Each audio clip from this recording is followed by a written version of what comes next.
Good evening and welcome to the City of New Franklin Council meeting for October 15th, 2025. We're going to start off tonight with our committee meetings. First one will be the Safety Committee, Ms. Jones.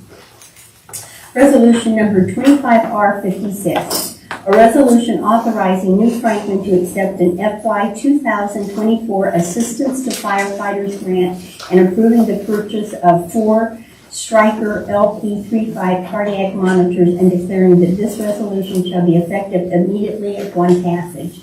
And I think we have a handsome young man in the back that's going to speak on that. Am I right? Yeah, I can certainly do that. We would love it.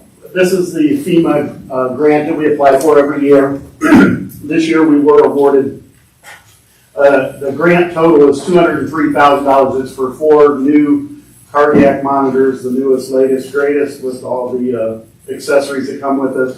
So the federal portion of it would be $190,476. Our portion is $12,606, bringing the grand total to that $203,082. So it seems like a pretty good deal to me. So, and obviously we have the funds available for our share of it. Which is wonderful. And ours were getting pretty old. Yeah, they're at end of life. We were, about another year of support for them. And so, it was a very timely thing and it worked out really well. I'm going to tell you, I'm always amazed how much money you guys get for different things. Our fire department people is the best. We have to go through this levy. We have to. It's not a want to, it's a have to. But this is one of the reasons that we do. We have some of the best men and women working for us. Well, thank we you. appreciate you. Thank we you. don't tell you often enough, but we appreciate you. Thank you. Does anyone have anything else they want to add? I noticed that it looks like they're getting a trade-in allowance for the old equipment. Yeah, they're actually giving us, it was, I think, like $15,000, $14,000 for trade-in. $15,000. Yeah. Do they normally do that? I believe so, yeah. Do they? The old ones, apparently they'll have some value over other countries, maybe a little less advanced. They'll have some use there, but, so yeah. And it looks like the grant basically covers like 94% of the purchase, which is great. Once again, kudos to you guys and your team for applying for this and getting awarded it. So our share is $12,606.08. That's correct. Does anybody have a problem with waiving the fee? Okay, and the safety committee will close at 6:04. I think that's a record for me, isn't it? I actually talk longer than that. Next up is the Finance Committee, Mr. Cox. Thank you. We'll turn it over to Mr. Stiles this evening. Thank you. Up first is resolution number 25R57. That is a resolution accepting the amounts and rates as determined by the Summit County Budget Commission and authorizing the necessary tax levies and certifying them to the Summit County Fiscal Officer and declaring an emergency. From looking at the accompanying data, it looks like this is about utilities. This is basically the inside and outside village and levies, and it's perfunctory that we actually have received this and we accept it through the county. Questions? Anybody have a problem waiving the fee? I don't. All right. Up next is resolution number 25R58, a resolution authorizing the transfer of funds from the general fund to the fire district fund and declaring an emergency. I think we're getting towards the end of the year. The levy that covers the fire department is coming up a little bit short, and we are moving money to cover payroll. Is that correct? Yes, we had budgeted that we knew from the get-go that when we budgeted last year for this year that we would need to use the $260,000 that we kind of estimated the ambulance cost would be for use for the fire department. They would need that extra in their budget. So we have decided now by the end of the fire department, the chiefs and the mayor, myself, as we talked about in the budget meeting, that because when they changed the certificate, when they adjusted the property taxes in the certificate, they lost a chunk of like $300,000 back and look exactly. it was reduced, so it would serve them better than to have this, this appropriation transferred into the fire fund directly so that they can use it in their salary line, because that's where we took the amount out, because it was such a large amount, we took it out of the salary line. We had the intention that we would bolster it back up with this money that had already been budgeted. Perfect. Further questions, comments? All right, moving along quickly. Next up is Resolution 25R59. This is similar to the last one, a resolution authorizing additional appropriations for the 2025 annual operating appropriation budget and declaring an emergency. Maybe just kick this right back to you, Nancy? Sure. This is basically the second step that actually makes those, we're transferring the funds, now we have to make those appropriations available in the salary line for the 260. I did add the other thing because of the, what you just talked about with the cardiac monitors. So the Assistant Firefighters Grant Fund is where the FEMA fund that this comes out of. So we're gonna need the appropriations for this entire part of the project in there too. So I went ahead and put this in here since you were gonna be doing, taking this and possibly passing this tonight. Because otherwise I would have to do it in another meeting, it would delay things. So we were just kind of trying to get it all handled in one fell swoop. I think that just underscores the greatness of the grant that we got from the fire department that they were able to bring in, and also the need for our levy to pass. And questions, comments? No, I think Sue kind of covered it where it's a procedure thing, even though the money for the grant will show up, we got the procedure to put it back into the budget, so I think that is good for the residents watching, and one needs to help in this thing. Thank you. And that, I will close the Finance Committee at 6:08. Thank you. Next up is going to be laws and ordinance. Since Mr. Wolf is not here, Ms. Rowland. Thank you. I'll open up the Laws and Ordinance Committee at 6:08 p.m. We'll start off with ordinance number 25005, an ordinance regulating discontinuance of operations, abandoned and unused facilities, and declaring an emergency. I know the mayor was doing great work on this last time. I'd like to continue to speak on it tonight. Yes. There's been discussion. It's many cities have ordinances similar to this, and it says it speaks to just what the title talks about. When there's facilities that are abandoned in the road right of ways, and generally speaking, the best example is pipes. So go ahead. No, I did 25005 first. I didn't do the The easiest examples are pipelines. They replace the pipeline. It's the cities, we'd like to have the discretion to tell them, get the old one out of there, rather than bury it. And we have not had that on the books. And so, again, many jurisdictions have something very similar to this. We provide in the proposed ordinance some latitude, not just for prospectively, for ones that a permittee, and they have to have a road opening permit to do the work in a road right away. So if they intend to abandon or discontinue the use, then the city would have the option of various options, among them saying, you gotta get out of here. We also then made it apply to anything that's already discontinued. So it would have, in that sense, a retroactive application. As we sit here, and I've talked with the Deputy Service Director, he hasn't targeted we haven't identified any particular ones at this point in time that have been discontinued that we're going to ask to be removed. I think what the intention is to apply it prospectively, but in the event we run into a situation as development occurs and we find some discontinued pipes, rather than bear the expense entirely by ourselves, so the city would have the discretion then to require the permittee to do the removal. very proactive and beneficial to the city, I think. Is there any other questions or comments?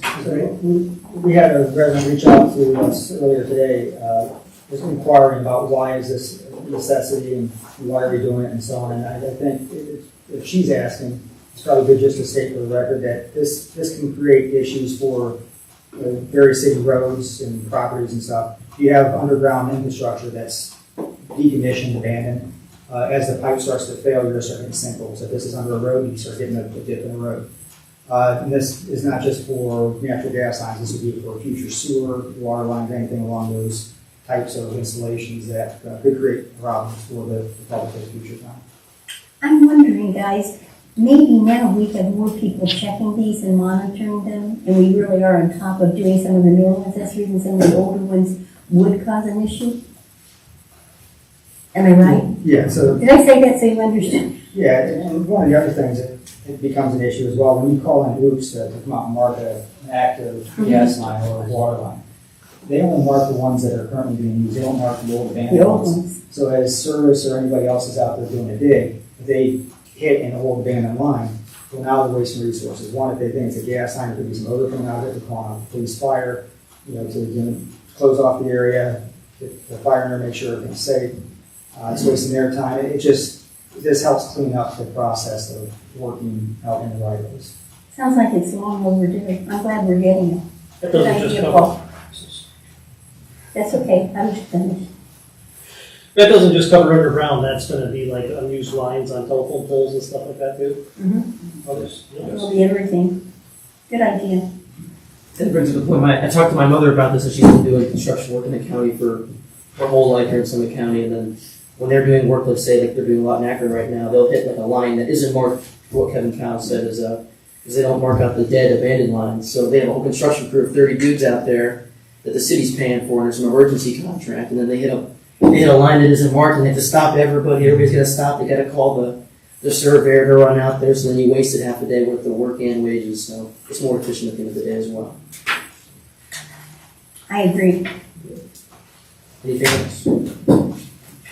Comfortable waiving the three? Move on to ordinance number 25004, an ordinance providing the regulations of short-term rental operations. Now, this one's been in the works for a while, as everybody knows, and I want to thank everyone that's been part of the team to get this together and everything like that. And the framing for our work is that we really want to solve the real problems that would come up with these short-term rentals. Safety, noise, parking in the streets, prohibiting two-way traffic, stuff like that. And the responsiveness of the city to be able to regulate this stuff.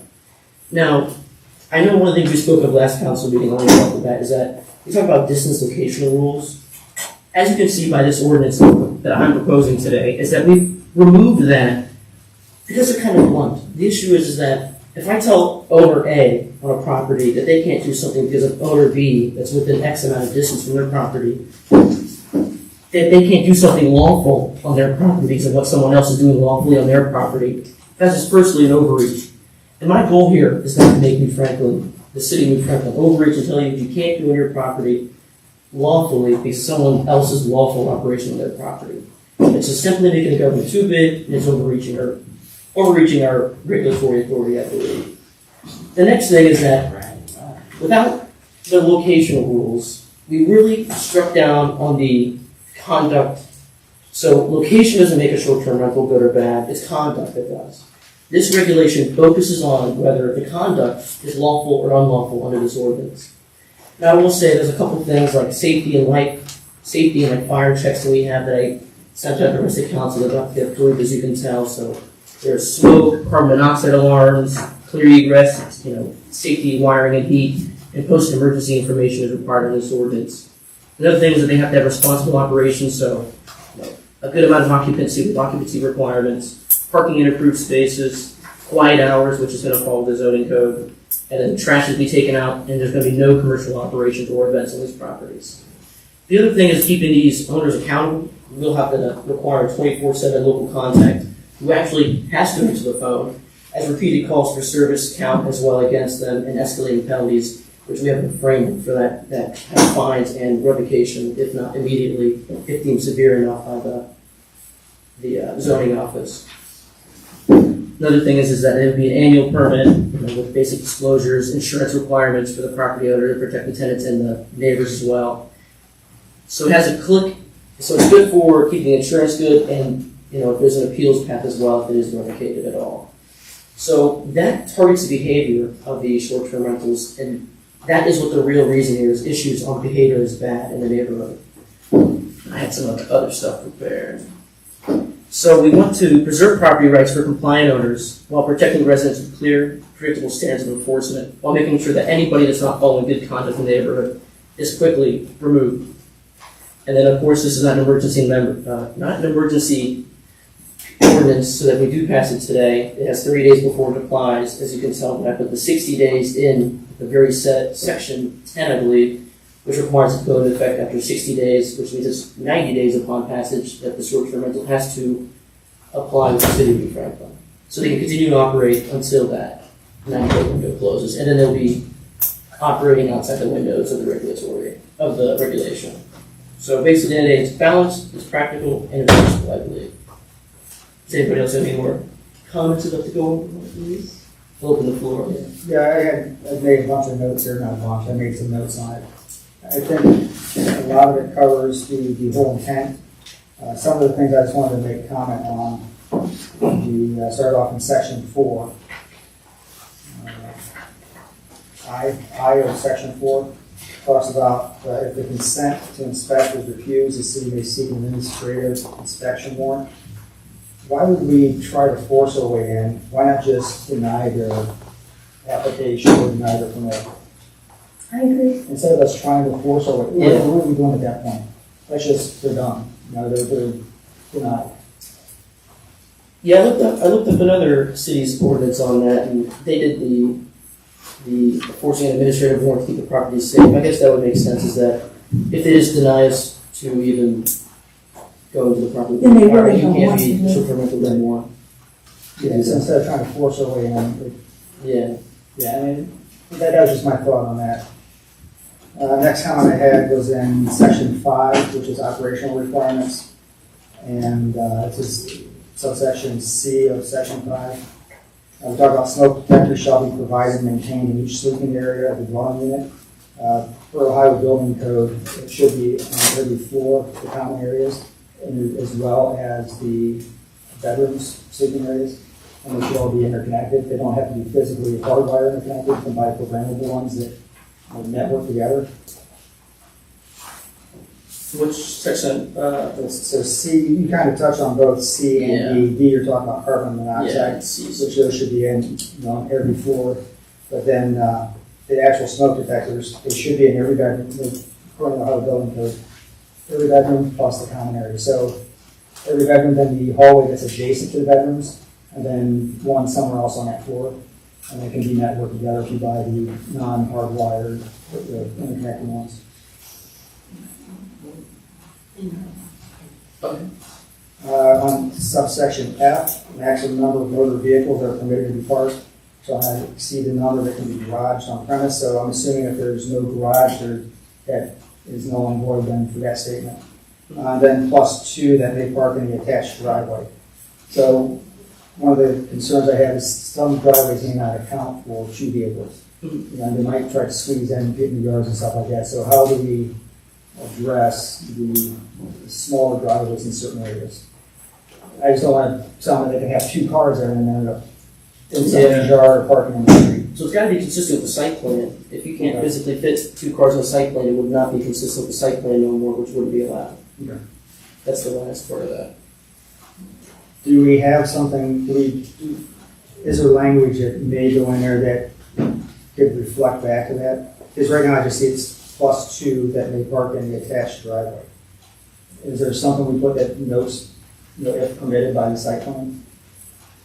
It's just consistent with the site plan for the dwelling. Last sentence there. Then same section 5, subsection H, where we're speaking to no recreational vehicles, buses, or trailers shall be visible on the street or in property conjunction with the STR use. Do we need something in there that says that the recreational vehicles can't be used as part of the STR? I know we're not allowed to have people living in RVs on our property, but do we reference that in there? Well, I would say that for the short-term rental means any room or dwelling that is rented wholly or partly for less than 30 days. Mhm. So the thing is that gutted it. So if I don't have RV sitting where it's permitted to be Yeah. parked for a zoning code, there's essentially 2 sleeping areas in an RV. Does I don't that know. increase the number of people that could have there? So do we, I just wonder if there's a way we should address that? Just to show that RVs are not permitted to be STRs. Yeah, we could probably roll that out on the back road. Okay. And those are the notes that I had. Any other questions or comments? I have a comment, maybe a question. It says the host shall provide all guests contact information, including the telephone number of a local person who is within 10 miles of the property. Can you tell me what section this is before we continue, Yes, please? section 5, subsection A. Thank you. Mhm. What about it? I don't know that everyone could do that. I mean, that's really limiting within 10 miles of the property. So the whole point about that is the accountability aspect, is that when there is an issue with a property, so let's say there's, forbid something bad's going on over I there, right? Is that when the city gets involved, we want to make sure that there's someone who is in control of the premises, who has authority over the short-term rental or the tenants, who can come in a swift and quick manner, so 10-mile radius. I agree. That sounds wonderful. I just don't think that that is possible for everyone who rents a facility. And this is for 30-day rentals. For If anything you have less than 30. 31, this doesn't apply to you. Am I correct? So yeah, it does not apply to long, It's normal 30, rental. Thing, anything up to 30. So if you Yeah. go 31, you don't have to abide by this. because that's not a short-term rental no more, that's a Right. normal rental property. Like anybody that normally rents property, month-by-month basis. If I'm not mistaken, most of the rental facilities, the VRBO, they have a person that Designated. that's Yes. designated in that area. So if there is a complaint and it gets back to them, they have a person in the area that would be. I can see setting a time frame, Devin. 10 miles is what you said. If you said they have to be there within 45 minutes, I think that would be more doable than 10 miles. 10 miles is a really close radius sometimes for a rental property. I believe most short-term rental platforms require individuals, so like let's say we're speaking of Airbnb or VRBO, Mhm. require a distance, not a time limit. So I kind of stole that from them. Okay, Because they're in the business of doing it across the country, and if not the world, and if I believe they deemed it to be a distance is better than a time limit, I think a distance would be sufficient. And then since we're only 10 miles, I could say, 45 minutes. That 45 minutes by car, I don't know. I just think 45 minutes is a long time. We give them 10 miles. It's well, pretty clear. I was just throwing that out, like do minutes as opposed to doing a mile radius. Well, you can do minutes. Because if you extra happen to traffic. be 10.1 miles over, you can't qualify for this. No, you'll not qualify for it. Because if you do minutes, what time of day you're gonna be counting the time. It's gonna take you to get the. What you're telling them is, wait a minute, what you're telling them is they have to be within 10 miles no matter what. Yes. So that's no more restrictive than me saying you have to be there within half an hour. It would be any time, day or night, you have to be within 10 miles. Half an hour is subjective to when you count. So if it takes me an hour to get there in rush hour, or if I drive to Cleveland at 2 in the morning, it's gonna be 20 minutes difference. So when do we count time? It's just more clear and more efficient to do a mile basis. I just think 10 miles is really restrictive. I think that would be really limiting to most people. I think 10 miles is keeping it, property owner is able to come to the call efficiently in a manner that's appropriate. Well, I'm just worried who we would get at the other end of that line, if it's going to be somebody responsible or what, if you're just choosing someone within a 10-mile radius, that's what I'm saying. Because most people probably don't live within 10 miles of their, Well, you don't have to live within 10 miles of it. You just have to have a person. that's what I'm Your saying. agent. It would worry me who they're going to designate, because they're designating someone because they're within a 10-mile radius, is what I'm saying. I'd rather have someone responsible that's going to be to that property within 20 minutes, half an hour, someone that's going to be responsible as opposed to somebody that they've chosen just because they're 10 miles away. Is there a distance better?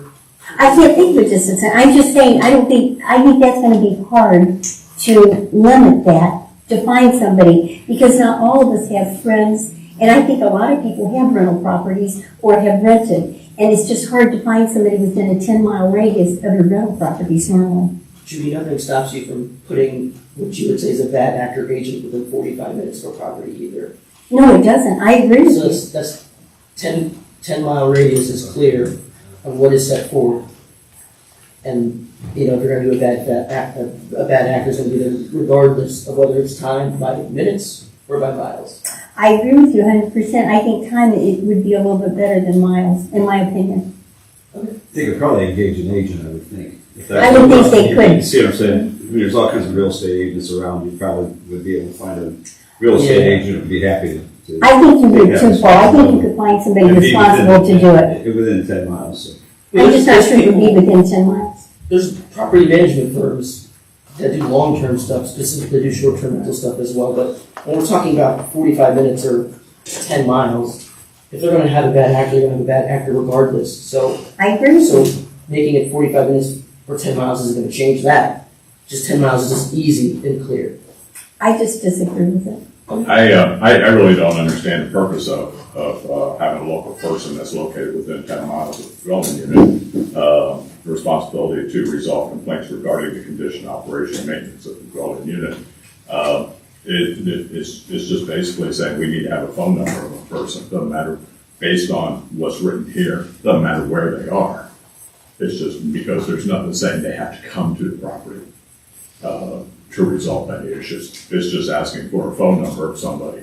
So I think if your intention is to have someone that's available to come to the property to resolve an issue at midnight when people are being loud and obnoxious and not paying attention, this does not provide that. It's just saying you need to have a phone number. So we can call someone that's 8 miles away and they say, okay, thanks for the call. I mean, right? So unless we specify something that we're expecting that person to come to the property as warranted, as And resolve it. needed, then time or miles doesn't matter. That's a good point. That person might be at a show up in Cleveland tonight too. Right, They're gonna be an hour away. right. So, I looked at the 10-mile radius as not so much a noise complaint, but if there's a problem with the actual property, say a water line breaks or a fire or something like that. again, there's nothing in here to say you need to come to the property. You know, it's just, okay, thanks for the call. I'll deal with it next week or, you know. So I think we just need to specify that if we're putting a location, that, you know, the purpose of that location is that that person comes to the property if needed, if warranted. You know, I would say that the 10-mile thing was purposely put in to allow that when we do call somebody, it is close. You know, so if we remove it, obviously we're gonna have people from all over, anywhere coming in, and then obviously anybody can be further away or not, but it typically means that average, they'd be within 10 miles of the property at hand.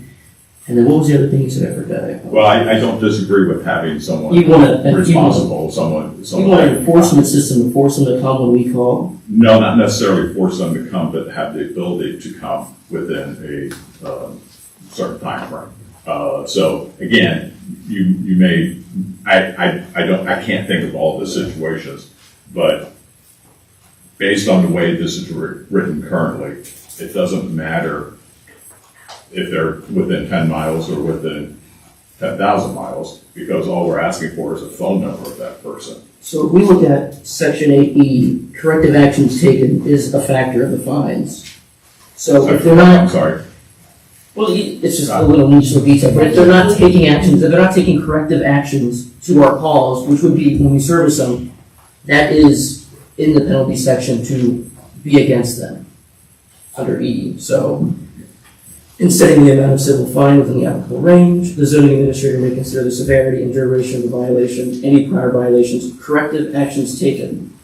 If they're not taking corrective actions, that weighs into the zoning administrator's observation of what he's going to do. But is that corrective action Denial. up to someone's opinion at the time? that allows the zoning administrator to make that call. So, Because so it's the very zoning hypothetical, it's administrator very subjective to the doesn't get context. his coffee and then he's come in. I just think that there's this arbitrary, that, you know, hey, it says up here that somebody within 10 miles, has to get a phone call, has to be available to receive a phone call. They received the phone call and now, we address the issue the following day or the following week or whatever. Where is it that the zoning administrator can say, well, I don't think that's enough. I don't think that's quick enough. I'm not gonna sit here and I'm put not paragraphs I'm of not, language of what is good and bad. It's the zoning administrator is gonna make a good faith call on that, I believe. And that when something small happens, a pipe bursts, the zoning, something shows up, he goes, the water's turned off, the guy goes, shoot, I'm in Cleveland tonight for a meeting, I can make it down tomorrow. The zoning administrator can go, that's good faith, there's nothing too bad about it. The police are called and, someone's woken up at 2 a.m. and we call them, they goes, you gotta get down here right now. So depending on the severity of the incident and the context, it allows the zoning administrator to make a call based on the context behind the issue. If I were to make a bunch of rules and make this hundreds of pages long of this about what is needed for what under the zoning administrator's guidance, I think that'd just be objective to the position. I apologize if you felt like I was attacking. No, you. no, I no, wasn't. I think you guys have done a fantastic job with this. I think, we have an ordinance in front of us. And you're asking for our thoughts on this, and so we're sharing those thoughts. So I apologize if I came off the wrong way. But I do believe that your committee did a great job with this. And I'm really excited that we have something here that we can work with or, hopefully very quickly be able to pass and get it into. Of course, just because I don't agree with your approach doesn't mean I don't like you. I didn't say anything about you liking me. I know we've had a lot of discussion on this. I know looks like we've got a bunch of people in the audience that's interested in this. Do you want to open it up to them instead of wait for the public comment? section. Yeah.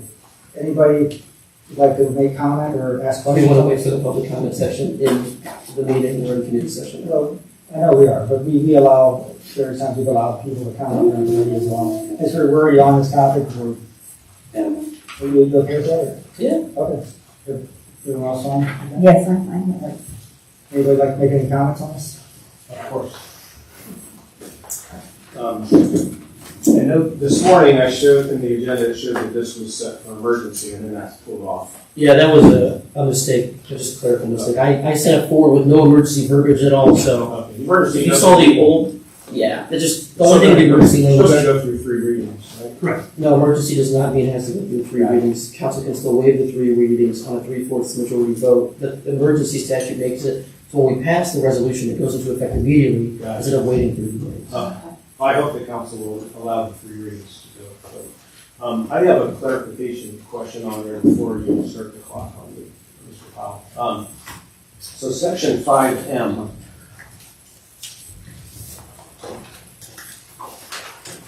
Now, I'll read it. I'm trying to see if it's a typo. If it's a typo, I will just say thank you for protecting our neighborhoods and sit down. If it's not a typo, I have a lot to say.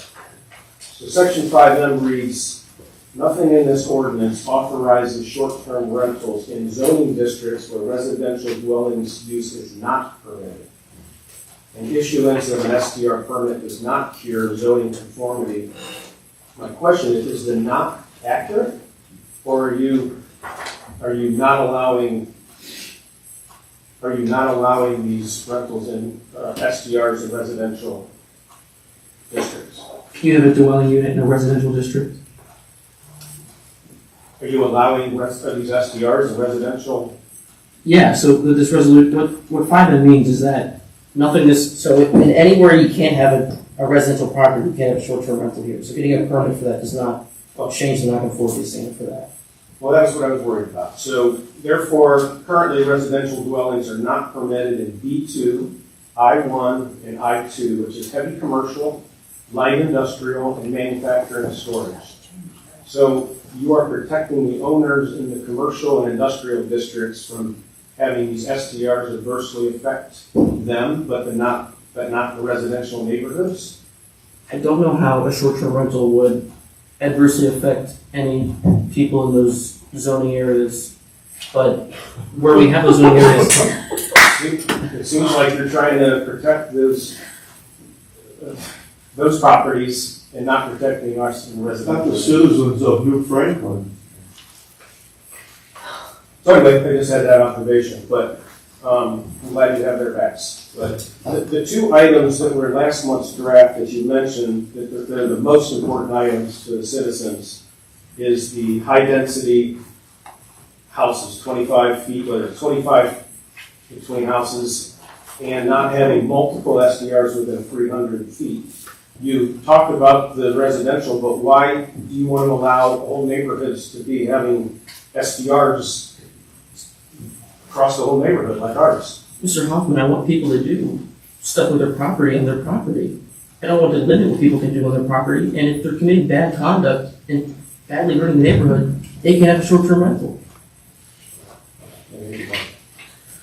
So it appears that council lacks the courage to codify the prohibition of these full-time SDRs in high-density neighborhoods, and therefore you're subjecting the zoning administrator to make a subjective decision. Section 6H says to deny, it gives the zoning administrator the ability to deny for, quote, any other reason not set forth from which would substantially and adversely affect the character, value, and enjoyment of the residential properties in the immediate area, unquote. You talked about worried about law and order and crime. Character, value, and enjoyment. That's what we're concerned about, having strangers every weekend by us. So by that rule, every single SDR that's embedded in a residential neighborhood will meet this test. Period. Stop. You guys are bending so much backwards to support these investors of hotels in our neighborhoods. So will neighbors like us now have to pay for legal representation to prove that our houses, that it's substantially and adversely affecting the character, value, and enjoyment of the rest? Because it is. If their conduct is bad, like I said, and they do go outside of any of the zoning ordinances, It or doesn't. any of these ordinances here, they will not be able to have a short-term rental. Okay, that It would be doesn't fine, talk and it about would be our covered. enjoyment of it. So I think, so if this is council's way of punting on dealing with the appropriateness of these SDRs in high-density neighborhoods, I highly recommend you have at least these conditional permits go before the Board of Zoning Appeals and allow public witness testimony like the zoning variance applicants are currently subjected to. I agree with Mr. Wolf's comments from a couple meetings ago. It's risky to put this subjective denial decision in the hands of one person, an unelected person, by the way. So given that this ordinance was only released to us 7 hours ago, I have some other clarifications or suggestions. Section 2F, definition of bedroom. Why not implement Mr. Schaefer's mention that he had of using the FHA definition of bedroom, which includes ceiling height, permanent heat source, etc., instead of making up your own definition? This friendly wording looks like it was written by a lawyer representing an Airbnb lobby. I will tell you that the definition was written by our law director. Oh, okay. Then I have a lot of confidence in him. So it's- Okay. So let's use the definition that the realtors use for bedroom. What is the definition they use for bedroom? How does that differ from ours? Do we know the definition of I that? can't quote it word Yeah. without looking it up, but usually for FHA financing, it would require a door, a heat source, and most of them would require a closet. Permanent heat source and not low ceiling, you got fire and smoke, you're gonna get it. It makes it easier for you guys just to point to the FHA rule. Well, it says meeting the standards of fire codes, building and residential codes. In the All right, definition. I just think there's an opportunity to clean that up. So section 5F talks about parking, recognizing from prior comments, Mr. Allman, that your objective is to limit the total number of people gathering, which we do appreciate. I would suggest you please clarify the language to say that any vehicles of guests staying or visiting the SPR must be parked in the attached driveway or garage. Therefore, they cannot park in the yard or at a nearby house, even if the neighbor is being compensated for overflow parking or gives permission to park there. That would control the capacity. Can I speak on that real quick? Yeah. So the parking has to be consistent with the site plan. A site plan cannot incorporate other individuals' property on it.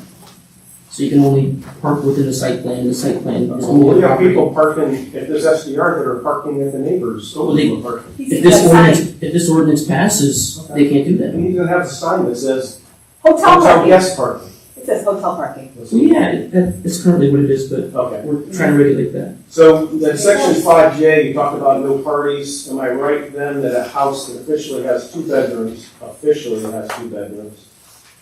and then and when the neighbor sees more than 6 people at the property, then we can call New Franklin Police? Which section Because is it's it? this is 5J. So if you have 2 bedrooms, I think the ordinance says you can have 4 people, you can have 2 people per bedroom plus 2 adults. So that would be 6 people max. So if we see 7 adults over at an SDR that has 2 bedrooms, we can call New Franklin and say they're violating the. You can call New Franklin for any reason, including that. So if you're subjecting our neighborhoods to the loss of property value, which you are, and enjoyment by forcing us to share our open spaces with strangers every weekend, are you going to allow us to build 6-foot solid fences down to the lakefront, like each person on council, I think, is permitted to build in their neighborhood? Because we aren't on the lakefront allowed to block these other neighbors that are there. So I know that council is worried about litigation. You should have done what you should do, still have an opportunity to do what more progressive cities and villages have done, and put a prohibition on residential neighborhoods. This proposal is going to open the city up for even more litigation, because you will get it from the neighbors of the SDRs, us, and you're going to get it from the SDR owner, because you're making it subjective on 6H clause in high-density neighborhoods. So it'd be really nice if council cared so much about parks and farm markets. It would be nice if you gave a damn about protecting our home investments and our livelihoods. We would have made a different decision investing in our homes if we knew a hotel was being allowed to be embedded in our neighborhood. Karen and I just invested over $100,000 to improve our lakeside of our house, and now we get to watch different strangers every weekend from our deck and patio and know nothing about them or their criminal records. If the majority of council lived in this high-density lakefront homes, you would prohibit these SDRs. Thanks for listening. Yeah, thank you for the answer part. I think I'll cover everything. Is that the 14 days prior to the issuance of the permit, they have to have a signpost on the property, which allows the public to know about it for public comment beforehand. And you know, I'm really glad this legislation protects property owners, so neighbors, from bad conduct, and it protects the property owners that own such properties from allowing them to do with the properties they own. And you know, at the end of the day, I think it's very, very fair for everybody involved. What is the forum for citizens, once they know that there's a request for a permit? How will the neighbors be notified, and what's the forum for us to speak up, to assert that it's going to affect the character, value, and enjoyment of our property? So, I didn't see that in the. like I said, there'll be a sign has to be posted on the property 14 days prior to the issuance of it, and that, you know, if the conduct is bad on the property, which will affect those at hand, the short-term rental can be revoked, the permit for it can be revoked if it's doing bad conduct, which would affect the neighborhood. Any neighbor of any property can bring anybody over they want anytime. My neighbor has parties sometimes. They bring over people I don't know. But before the permit is done, you're going to have a permit process. You said they got to post it 14 days. The neighbors get an opportunity to comment. What's our process? You go to the zoning office. Or you call the city. So then, I think he's just asking, is that where he contacted him, the zoning office? Yes. So that's, okay. Why don't you use those zoning appeals where you've got people that are appointed by the mayor, more than one people that are used to adjudicating these? Is it fair? We went through the zoning variance for our extension, got it denied twice because it wasn't in the character of the neighborhood. So now this is Yeah, fairly fine. before it even begins, if the zoning administrator doesn't believe it's going to fit in that, he can deny the permit until maybe adjustments are made, or maybe if nothing can be adjusted to fix that, you can deny it. And if we allow it, and the conduct of the short-term rental is bad, it will affect it adversely, neighboring properties, and it will be revoked. Nobody on council has a problem with one person making this subjective decision on whether it's gonna be adverse to the character, value, and enjoyment of the neighborhood?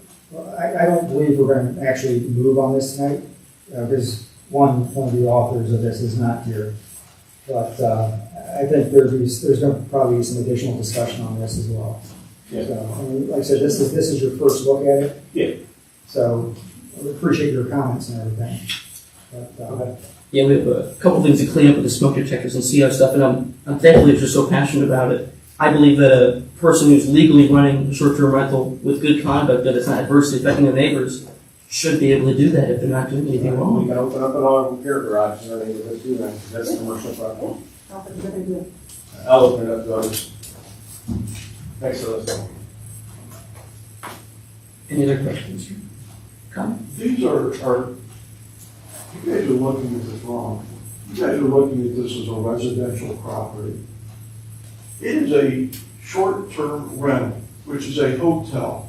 There is somebody different in this place almost every night. They may be there for 2 days, they may be there for 3 days, they may be there for 1 day. But you have no idea who is living and staying 2 to 3 doors down from you. I have seen a bunch of shady activity going on, and frankly, I mean, for the first time in my life now, I have a loaded gun. For the first time in my life, I have security cameras that watch what goes on in this neighborhood, because I don't trust anybody anymore. How is that quality of life? That is not what I paid for when I bought my house. That is not what I expected. It is unbelievable that this has turned into this.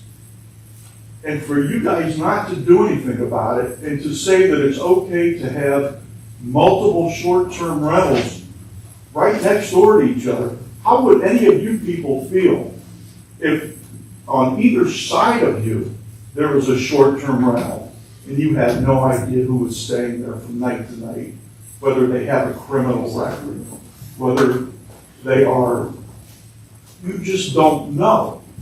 Some of them, I'm sure, are very nice people, but I'm equally sure that I have seen some people that are not nice. And that is what your guys' job is to protect the citizens of New Franklin, not to protect outside interests, whether they're property owners or not. You are here to protect the citizens of New Franklin. That is the first role of government. That's all I have. anybody else have any comments? Robert Plessy, 804 Zona. I said 2 quick questions. Is there a size of the sign that are going to be required? Because I didn't see that in here. It'd be something small. That would be put out there by our zoning Okay. department. It's going to be the same sign that you've seen before. Okay. I wasn't 100% certain. They're about 18 inches by 24 inches is the standard size.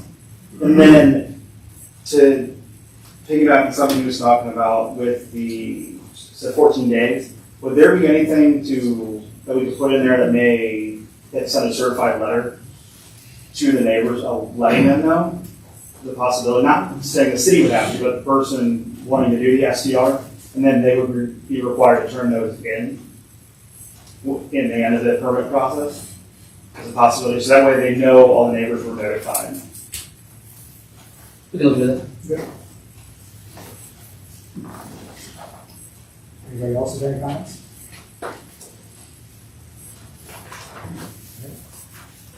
Seeing none?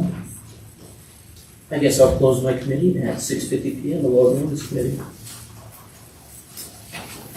Next one, we've got community development, Mr. Schaefer. We'll open Community Development Committee at 6:52. We will start with Resolution 25-R-60. Resolution authorizing New Franklin to apply for a FY 2026 Surface Transportation Block Grant, STBG program by the Akron Metropolitan Area Transportation Study, AMATS, for the improvement of the State Route 619 corridor and declaring an emergency. If I'm right, Mr. Mayor, I'll let you comment on this, but this basically just allows us to go out and see if grant money is available. If the grant money is available, we can or cannot take it based on the financial status of the city at a particular time that grant comes through. That's accurate. Do you have anything, other comments on it? No, well, and even if it were granted, I think it's out to fiscal year 2030, so there'll be plenty of time to decide what's happening, what we might want to do. But at least this throws our hat in the ring to see if we can qualify for the funds. Any comments or from council? You want to waive the 3 and throw the hat in the ring? We will waive the 3 in a minute. We'll then go to resolution 25-R-61. A resolution authorizing New Franklin to dispose of unneeded, obsolete, or unfit personal property pursuant to the Ohio Revised Code, section 721.15A, and declaring an emergency. This is for selling things of a value of more than $1,000.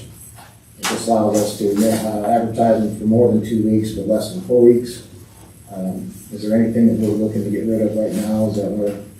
Yeah, there's a fire unit, and we were really under the impression that the statute requires bidding. We were under the impression that we'd satisfy that just by taking it to Skipco. But there's the additional requirement of advertising for 2 weeks. We've had on the books for a period of time, pursuant to 721.15 subsection D, addresses the online auction. But we found that we don't necessarily want to do that in a lot of situations. Sometimes it's cumbersome. We'd like to continue to use Skipco. So what we fashioned here is something that is consistent with the statute, that what the intention will be is to get council's approval, first of all, to proceed with the sale. And this would only apply to items that have a value of in excess of $1,000. And then once we had council's approval, and that's be done by that pursuant to the statute would be done by motion. At that point, then we would schedule it with Skipco and make sure that the Skipco auction was going to be at least 3 weeks down the road, so we could advertise in the Leader or another publication for 2 weeks that it's going to be for sale, it's going to be by bid, but the bidding is going to take place at Skipco, so that we stay compliant with the statute. And this is drafted in such a way that it would apply prospectively to any time we have an item that has a value of more than $1,000. If we want to proceed this way, we can use the Skipco option. If for some reason we want to proceed with online, we can do that.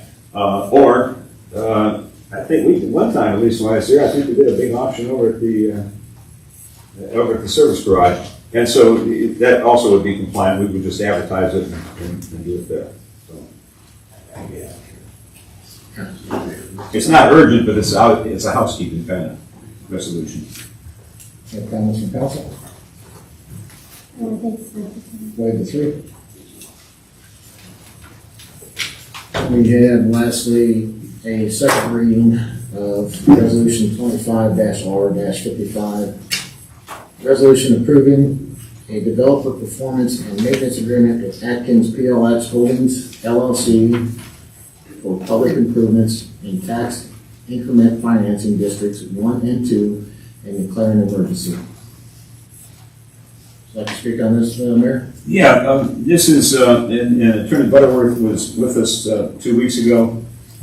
This is a necessary piece in the event that the Water 9 project goes forward, and that still has to be approved at a couple levels. There's presenting the final plat before planning and zoning.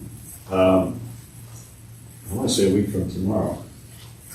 I'm sure it is, but it's on our website. So those things, it would have to be approved later. But this would, in the event, and if and when it's approved, these are the parameters relative to a lot of the construction guidelines.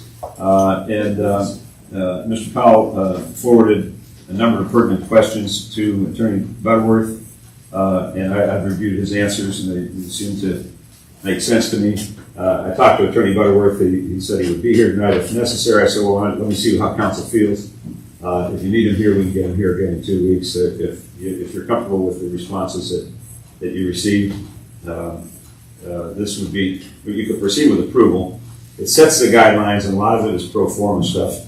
It protects the city. But it's only going to have application if, in fact, the final plat's approved and they go forward with construction. Any comments from council? I'll start with that first. Yeah, Mayor mentioned I had 1, 2, 3, 4, 5, 6, 7, 8 or 9 questions I fired off to Mr. Butterworth. He did get back to me with some answers. I think he did answer the majority of the questions. One of the first questions I asked was, if you look at section 2.3, it speaks to the developer, where was it? Is it acts as an independent contractor of the city? I just want to make sure that when you think of a contractor as independent of the city, it's not that he's working for the city on behalf of the city, and it speaks that he's not an agent of the city, and he's not an employee of the city, but I want to make sure there's some clarification in there that the city's not hiring the developer. And he explained that it's basically boilerplate language. But one of the things I had mentioned in there was about the, in section 4.2, it speaks to the developer will have some on-site inspection and stuff. And I think the phrase I used in there was, that's basically having the fox watch the hen house. You know, if the developer may not even be active in there, but the contractor, they're in business to make money. And if nobody's watching how the methods and means they're installing the roads and the curbs and the under drains and all that stuff, if there's nobody from the city watching that, there may or may not be some corners cut, and that's not a problem immediately. Those are problems that arise 2, 3, 4 years down the road. Roads are being constructed for the last 15 years. If you have a road go up 3 years, heaving from freezing or sinkholes or from not proper compaction or anything, those become our problem. There's a 2-year warranty on anything that's built, but if you get outside of that, that's an issue. So one of the things I had to ask him, he said it is addressed a little bit later on. I think it was in section 5.10 about inspections, that the city can have our inspector, engineer out there inspecting this. And one of the things I'd like to see added in this is maybe some sort of a listing of required inspections, looking at proof walling and different types of the compaction for the bedding for any of the roads, any concrete core samples. There's a list of things we could put together in there. But then if we could have some sort of a guaranteed frequency, and this would be on us because the developer is required to pay for our inspector to be out there. But if we as a city could have some sort of frequency, an expectation is how often we have somebody out there on our behalf inspecting this, and that'd be good as well. So we know that, I'm not sure which engineering firm we would use for this or which inspection firm we would use, but we know they're out there X number of days per week watching what's going on and just making sure that the T's are crossed and the I's are dotted so we don't have future problems down the road. That sounds Were you good. satisfied with his response? I Let me read it. I understood his He said, response. as drafted, I think the language's flexibility is more beneficial than including an exact inspection schedule. The city engineer is granted carte blanche inspection rights throughout construction, and the developer is required to provide full access to the property for such inspections.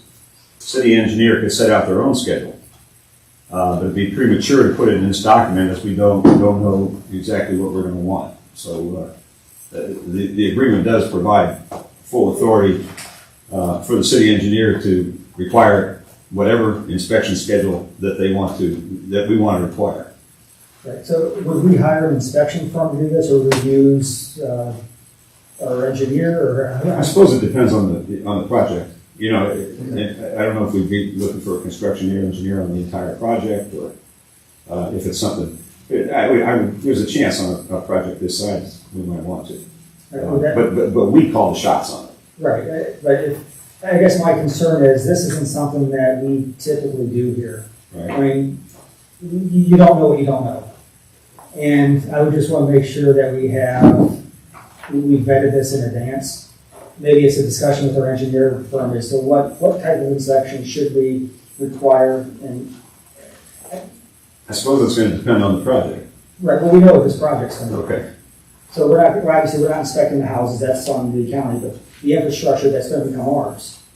But the issue is, can you draw up something specific, knowing right now exactly what you want by way of inspections? Or aren't we better served by having the general, having some flexibility?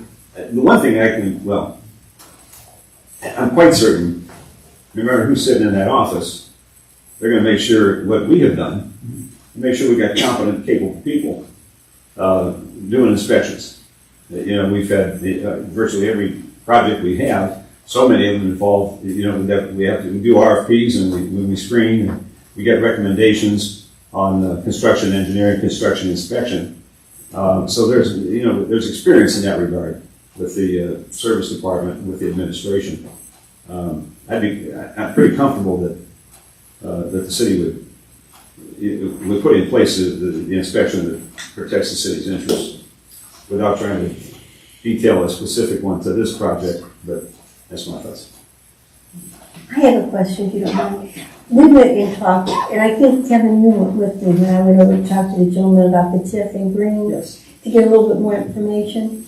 And Paul, the way I understood it, I'm not sure if I'm explaining it correctly, but he said they learned so much on the first few of things they didn't know and things that they lost money because they were not included in their contracts. Would that be something that our attorney could look at some of their earlier contracts and maybe learn from that and see what we're speaking of? Because we really don't know what we're talking about right now. You're correct, but we don't know what people we're going to need to inspect. I mean, part of that process was intentionally choosing an attorney who specializes, who has Yes. experience in TIFs. So I'm relying on his advice to us. He's been there. This is what he does. And he seemed to favor a more flexible approach rather than trying to get into specifics. I could put together, I have resources I can put together, typical inspections for a road project, typical inspections for sanitary. I know the sanitary is covered by the county, but for storm sewers and all that stuff. If I would put together a list of those typical inspections and forward those to you, just to get their opinion on it. And I'm not saying we put in I just like to have those questions answered, just to make sure that we're. I certainly have no objection. I'd suggest you just send him directly to Attorney Butterworth, or if you want to include Kevin as well. Okay. I doubt that Kevin would be the guy. Okay. It probably would be hiring a project this size. We would probably be hiring a different firm. Like a QCI or something. Yeah, OHM, GPD, something like that. Okay. I was just worried because we're doing a cleanup now, talking about pipes and things being left on projects. And that's all I was alluding to, Paul. Are we missing something in this contract? And I don't know Yeah. whether we are or not. I feel as comfortable as I can in the sense that it's been vetted by our attorney who specializes in this area of law. Something I'm hearing is that there's more questions and we need to think a little bit more, so I'm going to request time on this and we'll take it to the next meeting. And with that, I will close the Community Development Committee at 7:04.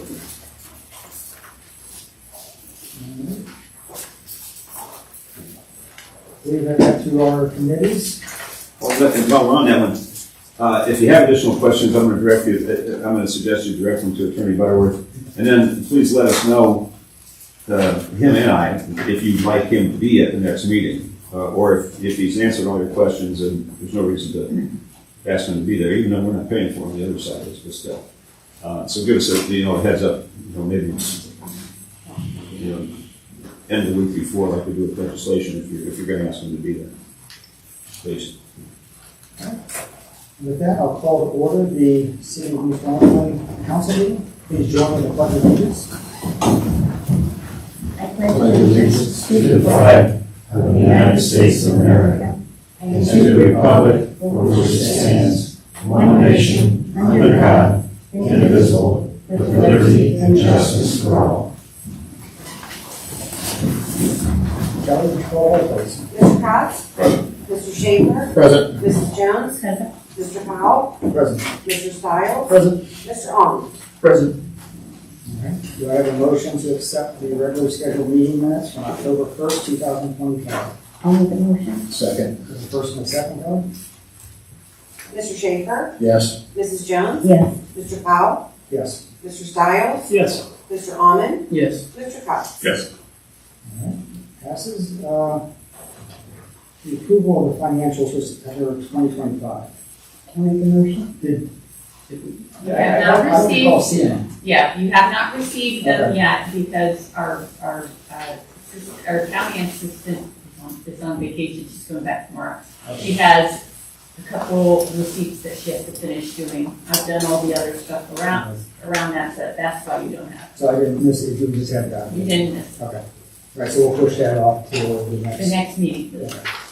All right. You should have them hopefully by the end of this week, because she's only got a couple receipts that she needs to enter into the system. So we'll be doing that in the second meeting.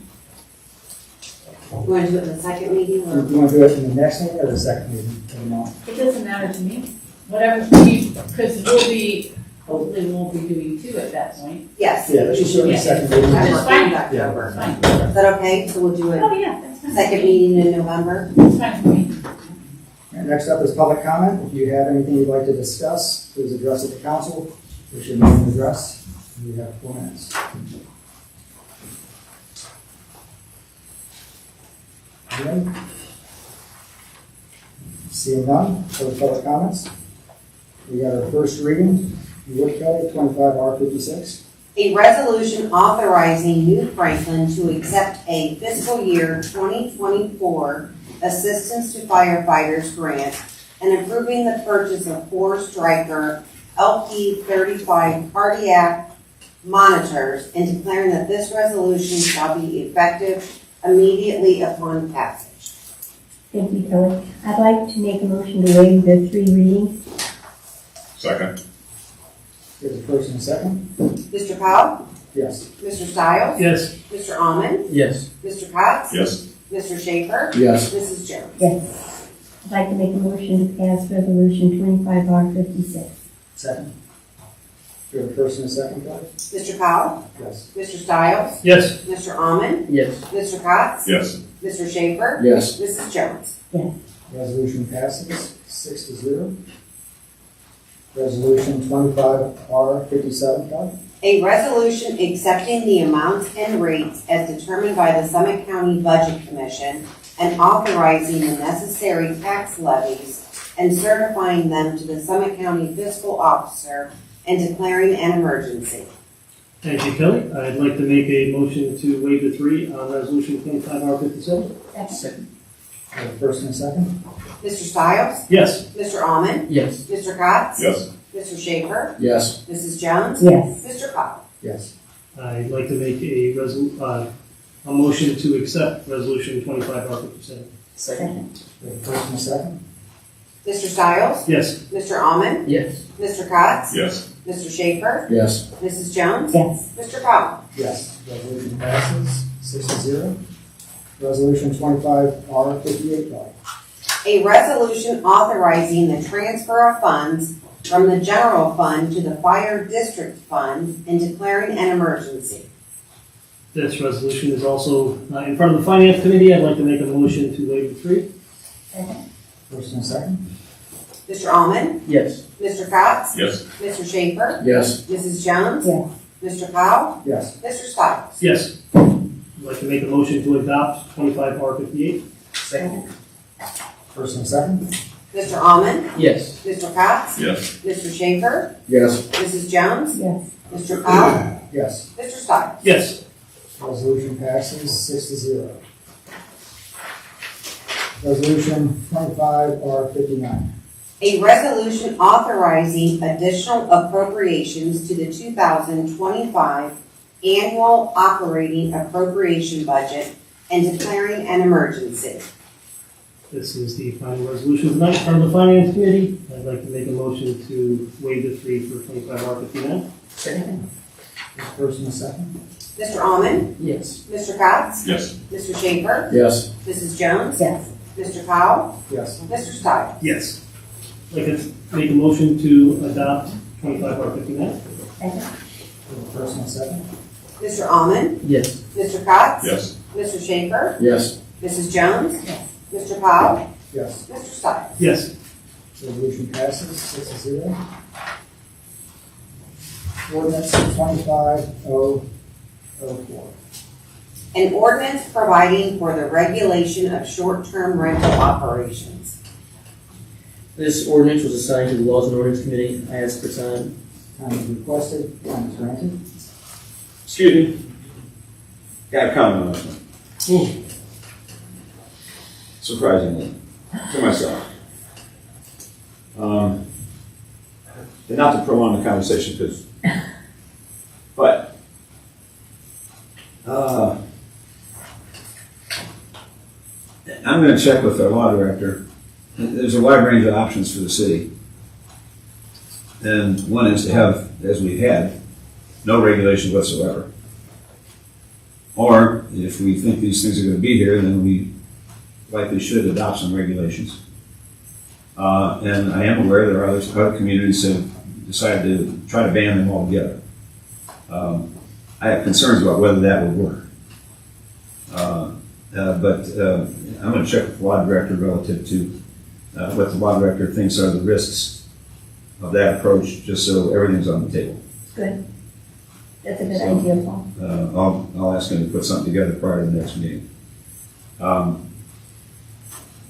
Because It's a thing.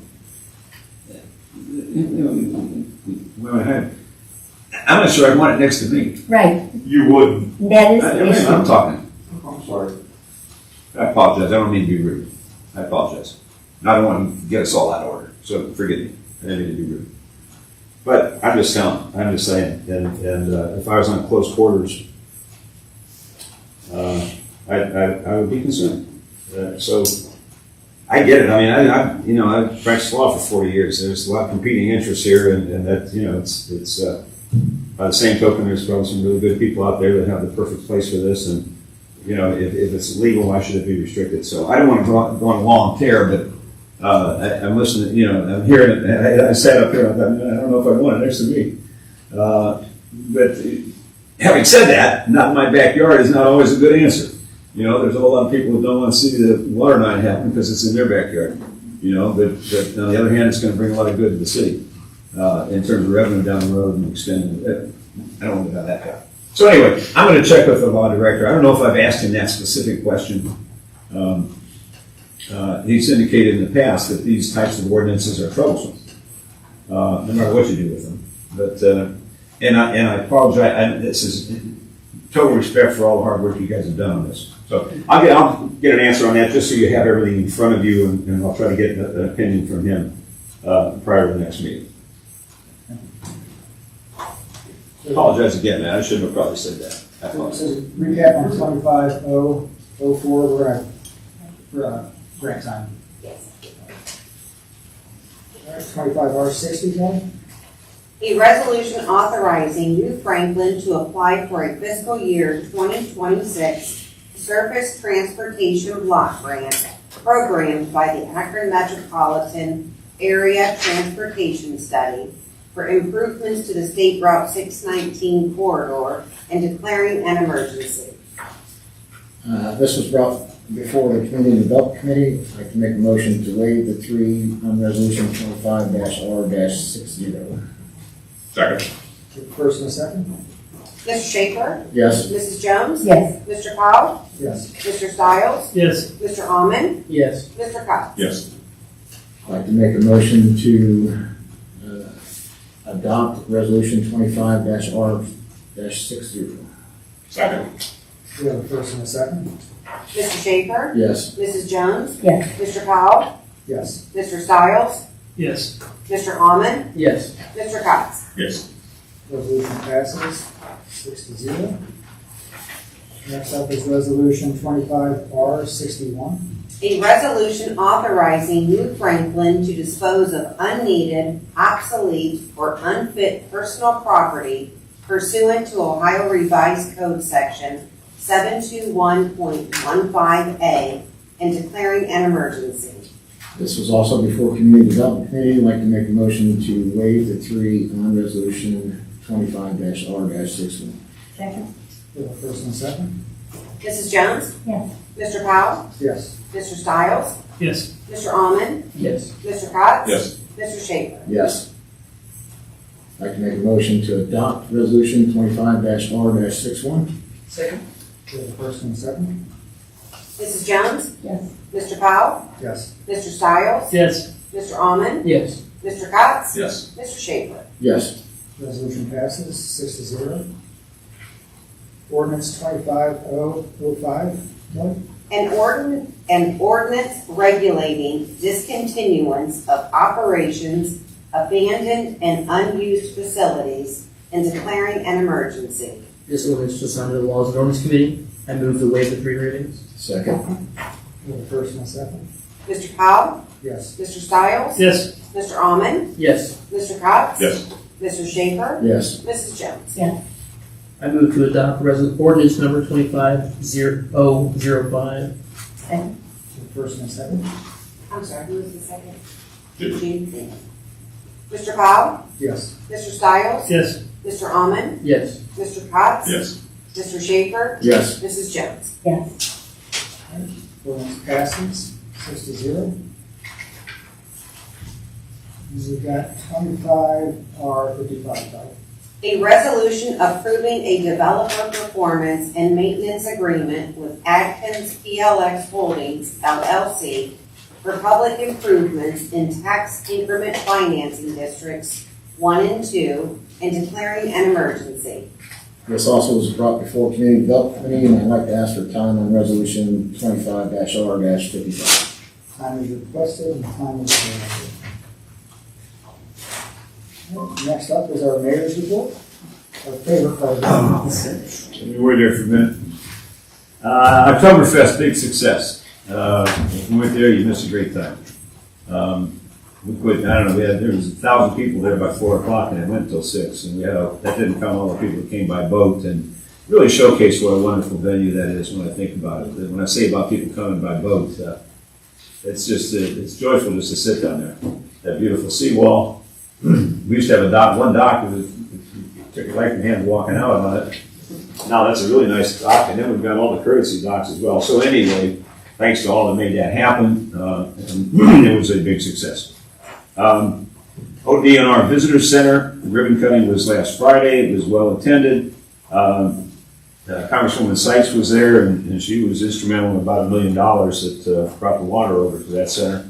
The Mary Mertz, director of ODNR, was there. A number of state representatives, and it's a fabulous $6 million center. It's plopped right in the middle of New Franklin. Portage Lake State Park being one of our crown jewels, I think, and one that continues to be important in terms of nice, controlled, proper residential development. It makes one more reason for this a good place to live. So if you haven't had a chance to see that, go take a look because it's gorgeous. Trick or treat. This is coming up. It'll happen before we come back here for a meeting. Not this Saturday, but next Saturday, the 25th. Coventry and Norton will have their trick or treats. And it's been reported elsewhere. Coventry is from 5:30 to 8. Norton is from 5 to 7. That's Saturday, October 25th. Northwest, the traditionalists, they go on Halloween. Friday the 31st from 6 o'clock to 8 o'clock.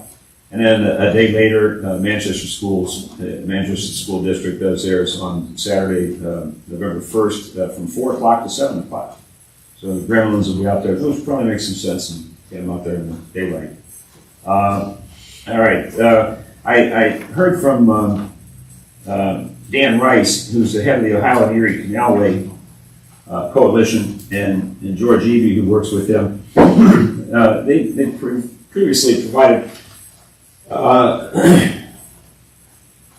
their passion and their mission is to try to enhance trails and the use of the trails. And we have the Ohio Area Canalway that has three head, what's it called this? Trailheads. Trailheads. Thank you. Here in New Franklin.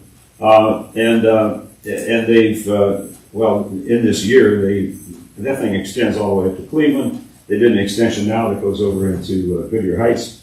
And they would love to connect the state park with the trail. So we had some preliminary, they gave us some money for preliminary planning, which was done. And the next step would be actually design and engineering of a path. And it's determined that that would have to be done in some phases. One phase would be, if in fact council ever decides that they want to do this. And the path that was suggested was along Vanderhoof. The Tuscarawas River naturally is there. And so bridging that, and we wouldn't be able to use the actual bridge. We probably can't connect to it. So probably a separate bridge. So they looked at that as like either phase 1 or phase 3, depending on which end you're starting from. And there's a preliminary cost for the design and engineering of that phase of $50,000. We applied for and received a grant for $15,000 of that, but we haven't acted on that yet. The city's commitment will be $35,000. They'd like an answer by the end of the year whether or not we want to take advantage of that grant. So before we get into a detailed conversation of that, they would like to come out and speak to council and explain to council and people why they think this is a worthwhile project. Dan's done a marvelous job throughout the state, really, because this thing goes, as you know, all the way down to New Philly and all the way up to Lake Erie. And a lot of federal money's been spent on it. So anyway, they would like to come out on the second meeting in November and discuss it. So is council amenable to hearing, to listen to them on that? Yeah. Okay, all right. I will. And I mean, I got my own mixed emotions on it. I mean, I really like the idea. I know there's a couple houses on Vanderhoof that aren't crazy about it. We had a committee, a steering committee, that included some other people who lived on Vanderhoof. We liked it real well. So whether it's a good idea or a bad idea, whether this is the time to commit $35,000 to something is another question. On the other hand, we got $15,000 that will go away if we don't use it. So, all right. And the final thing I got is, which I sent back out to council. I'm shaking my head because this one's got cobwebs on it, but the code. I sent it out to everybody quite a while ago, and I just sent it out again today. And I'm going to meet with the police, and there's a couple things we were looking at to tweak on the police side of things, having to do with parking and those kind of things. So if that are different than the Ohio Revised Code. The bulk of it is Ohio Revised Code that we're codifying now as part of New Franklin's code, which virtually every city has already done quite a while ago. And so we'd like to see if we can get that one in the barn before the year's out. So if you start taking a look through that, and then if there's going to be any changes or suggested changes, once I meet with the police guys, I'm doing that on Thursday, I'll let you know about that. And then I will likely try to get a resolution together, which we're going to want certainly 3 readings on, give people a chance to look at it. But I'll try to, like I said, I'd like to see if we can get that adopted before the year's out. That's all I got. Well, would you like to just expand on why it's important to have those ordinances and how that changes the actions in the courts and payment and how that stuff goes? Yeah. I mean, basically, when we cite right now, we cite under the Ohio Revised Code. And generally, we're talking about traffic citations, but it could also be criminal citations. And when those cases work their way through the courts, when there's fines and when there's costs that are imposed, they don't come to the city of New Franklin. They go to the state. So there would be that benefit, among others. But the code also, gathered in one place are all of our ordinances.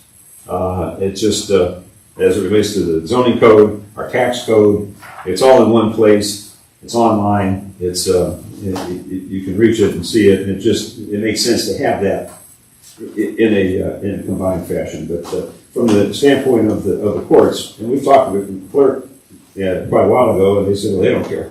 They don't care whether they send the money to us or whether they send it to the state. We're going to send it to wherever the site is. So it will not change things in terms of enforcement. I mean, our police are going to enforce the same laws. They'll just be under a different code number. Kevin, Mary, and Paul, I'm just going to mention something to you because I know it just slipped your mind. We had a ribbon cutting just Oh, yeah, this sure week, did. Thank you. Talk about Monday. Please, because I knew you'd want to mention it. Yeah. I thought it was fabulous. I loved it. A new business in our community. Yeah, the metal store. Mm-hmm. Yeah. And I did not even know what that was. Maybe some of you don't either. Would you explain what it Well, is? I'll try. I don't know. But the Podners, and Mark Podner has owned that property for a long time. Forever. This is his son and daughter-in-law who took over Clinton Machine, which is down there at the center in Van Buren. And as it happened, that business faded. I was intrigued when she talked about the history of that thing because they used to make beads. And 100 years ago, I worked in the rubber shop, and I know where I knew guys who worked in the bead room, and I know where the bead goes when they're building that tire. That when it comes off the tire machine, it looks like a barrel. It's open on both ends, and then they throw it in what they call a bag-o-mat. The bag-o-mat closes down, and out pops a tire. It's kind of that simple. Anyway, they quit buying. We're not building as many tires here as we used to, and those beads are coming from other locations, not local. And so the business faded. But they were able to attract another business into that location where they do some metal fabrication and some warehousing and some distribution. It's a national chain. It's called the Metal Store. And so they were able to keep the doors open in that location, still have some employees there, maybe half a dozen employees. But boy, just a wonderful, wonderful family, Yes. too, Yes. the Podners. We did the ribbon cutting, a number of council members were there, suggested, well, maybe we should start with a prayer, and Mr. Podner, I can't remember his first name. I don't care. Aaron. Recited just a wonderful prayer, but he started by saying, well, we already prayed once this morning for this, but we'll do it again. So that doesn't make anybody better than anybody else. I'm just saying it was a nice event to be a part of. So thanks for reminding me. Well, I was impressed by them. I enjoyed it, and it's always nice to have a new business in our community of people that really want to be here. And they fought to stay, because with the franchise that they purchased, the way I understood her, and correct me if I'm wrong, they wanted them basically to go into Akron. Yes. But then when that fell through, they said, okay, you can do it here. And they were really pleased, because that was one of the conditions. They didn't want to move from Manchester. Yeah, they're very resistant on the fact that the company, it's the metal supermarket, or whatever, they wanted to move to Akron, and they were very resistant on to stay in New Franklin. And they love it here, and it's really good to see that in our community, because so many people feel that way. So many people that live out here and have lived all of our lives out here, we love it. And we really like watching the changes, not all of them, but some of them. And it was just impressive to see them, just a nice young couple. finance report, Sue? Well, as most of the council members know, we were working on the 2026 budget, and of course, if you were able to show up during some of these budget meetings, which I really appreciate, and thank you very much, because that helps us and helps you to explain it to each other when you're not available. We do not yet have the insurance update yet. So we are looking for it this coming week. So that's kind of the final piece that I want to make sure that we've got hammered out. And then you will get the big spreadsheet with all the numbers in it based on all the meetings that we've had. And then, of course, by the second meeting in November at the latest, you will then have all those numbers put into the form of a resolution and the budget that you normally see, with all the line items for extra information, but generally the personal services and other charges. So that is well along in the process, as you know, so it shouldn't take too long. Just we need to finalize these insurance numbers, and then it shouldn't take but a few more minutes to get things together and get it out to you guys so that you can review it before you even have to see it in the form of legislation. So that's really all I have. All right, thank you. Do you have any old business?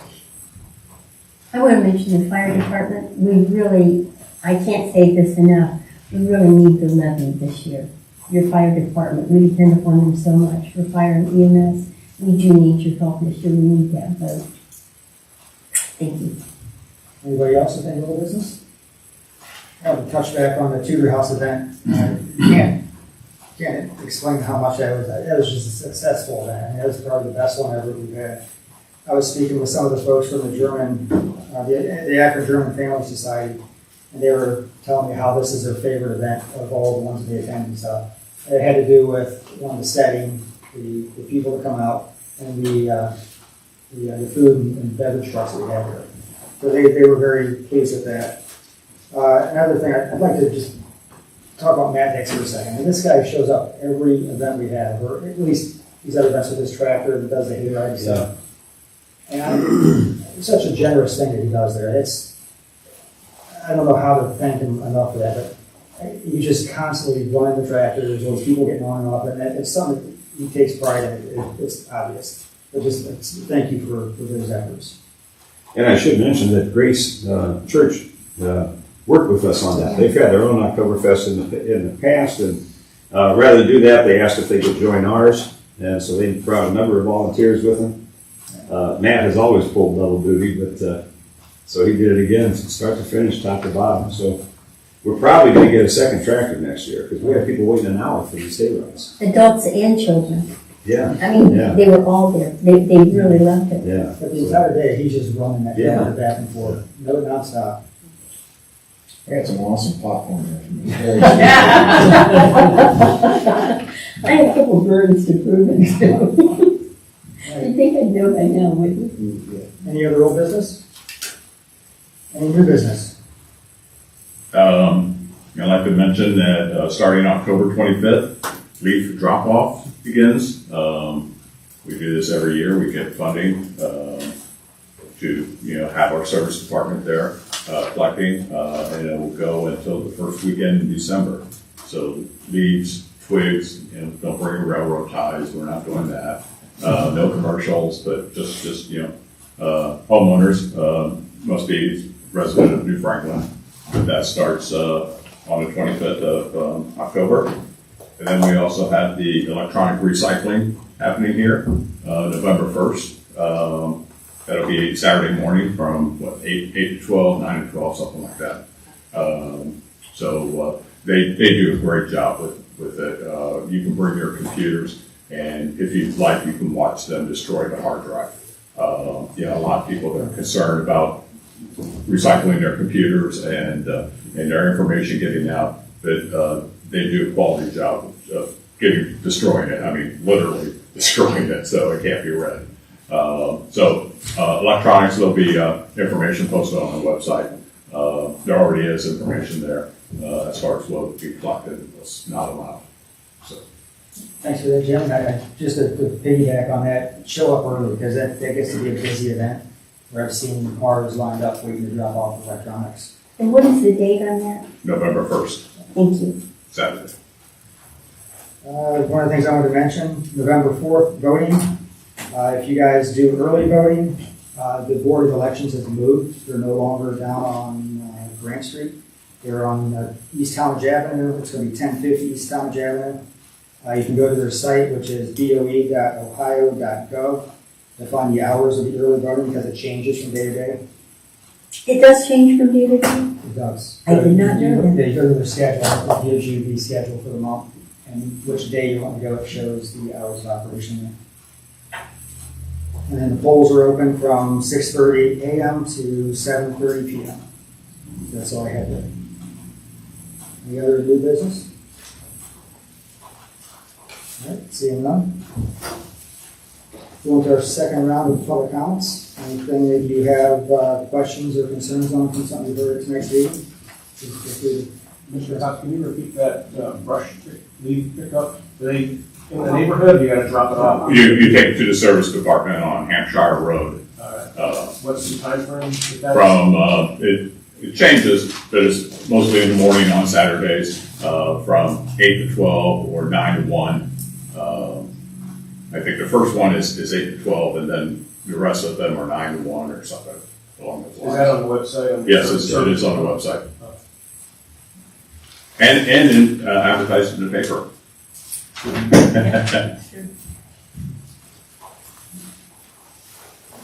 Sharon Goodwin, 6789 Hampshire Road. I want to go back to the talk of the connecting path on Vanderhook Road from the towpath to the state park.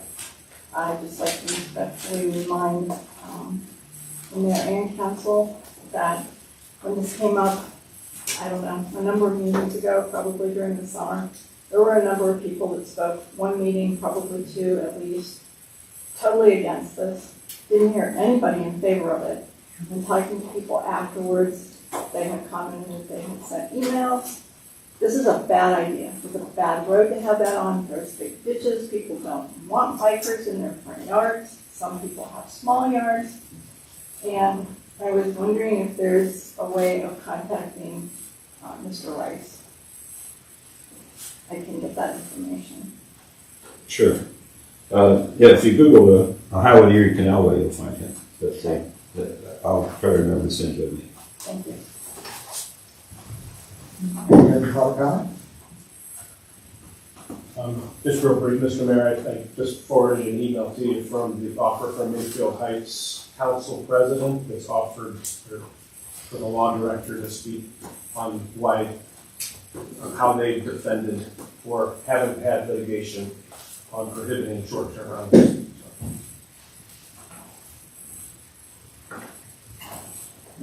Seeing no other public comment, do we have a need for executive session? No. Do I have a motion to adjourn?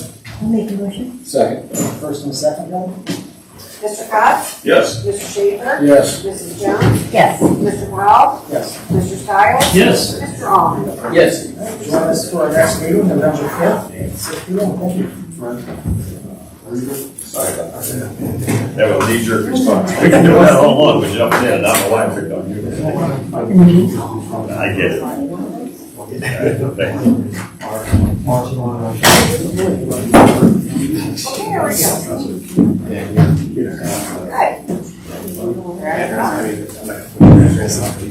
So far, so good.